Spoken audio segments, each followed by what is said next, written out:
talked about Bruce and Ray, that all of you did show up tonight. It's great to see all of you here. It's just absolutely a wonderful send-off to these two pioneers. Being the first to retire from the pharmacy department.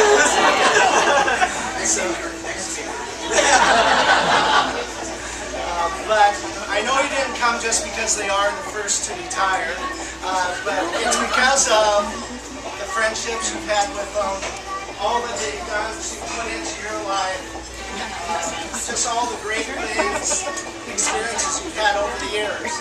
I only have had 3 years. I appreciate Ray's chats with me, and support and input, and just all what they represented, and the passion they had for pharmacy, for the department, for City of Hope, and with working with all of you. But I don't have that long time perspective. But we do have someone here who can add that long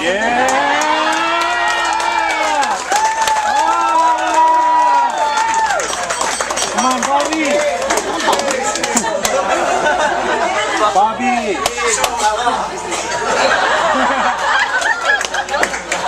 So I do want to have Bob give some perspective. Nice touch. Don't cry, Bob. Thank you, Carl. Actually, Carl had asked me to kind of highlight some of the accomplishments and contributions that Ray and Pearson made to the department over 40 plus years of service here. And so anyway, I'm done. So, actually, the challenge is to really summarize everything that they've done, because they've been here so long and they have done so much for the department. And Ray, for example, he started in the department back in the mid to late 1960s. He was fresh out of UC San Francisco, started as a staff pharmacist here, and worked for a couple of years. They hired him even though he came to San Francisco. But after working for a couple of years, I'm going to say some nice things, Ray. But actually, after working for a couple of years as a staff pharmacist director back then, noticed that Ray had some pretty good people skills, was very good at organizing things and setting things up. So he asked Ray to go down to Wing 6, which is now PHB, and set up a satellite pharmacy. Now, when you first hear this, you go, okay, well, what's the big deal? Set up a satellite pharmacy, staff it, away you go. Back in the late 1960s, the concept, satellite pharmacies were just a concept. There were very few across the nation. So Ray was, as Carl said, was a pioneer. He was starting a satellite pharmacy. So he went down to Wing 6, and the nurses, of course, and the physicians wondered why he was down there, because they had med rooms there with medication, vials, and they would just go in there and take whatever they wanted. It's very poor accountability, and that's something that drove Ray crazy. But, so he went down there not only to set up the pharmacy, to really develop the role of the satellite pharmacist at the City of Hope. And, I actually ran into a nurse who was there when Ray was first there. And she said, yeah, for the first month or two, she really didn't know why Ray was there. He was pretty quiet, stayed in the pharmacy, didn't do much.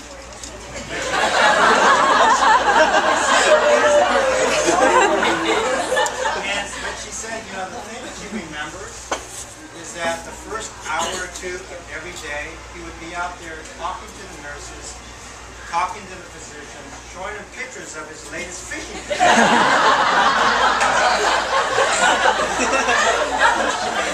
And, it just shows nothing has changed over the past 44 years. And I think they're the same pictures. The trout on the Formica counter. The counter kept yellowing over the years. Same yellow countertop. But actually, basically, Ray says he was just bonding with the nurses. And I think it's true. You really need to develop a good rapport with the nurses and the physicians. And he was, he was trying to figure out exactly what pharmacists could do for the nurses down there to make it better for them. And he was so successful, actually, that the hospital allowed the pharmacy to set up 3 other satellite pharmacies throughout the hospital. And it has mushroomed and grown beyond that. So Ray really was a pioneer in really establishing the satellite pharmacy system. I think not just at Singapore, but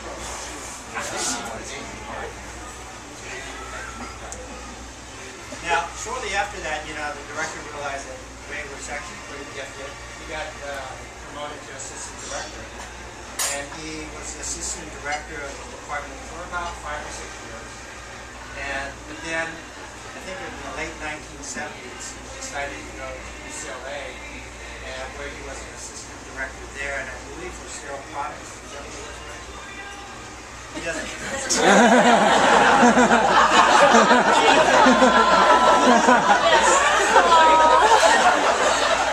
He's trying to remember yesterday's topic, but he was acting assistant director at UCLA. Actually did some home care after UCLA, which was a new area for pharmacy, and worked in some local hospitals. But after about 10 years, he really wanted to return to the city of Hope. And so around 1988, he came back as a staff pharmacist and started working in the surgery satellite, and which is where he is right now. And I think interestingly enough, about 5 or 6 years ago, the hospital decided to reopen what is now EHA and EHP. They remodeled both areas completely, including the pharmacies. And so Ray was asked to go and set each pharmacy up. And so what you see now is again, Ray's work. And it's kind of nice that over the past 44 years, even though there was a gap of about 10 years, Ray has started and is now finishing his satellite pharmacy career in the same place. So very appreciative for all the hard work he did for the city of Hope and the hospital. About 5 years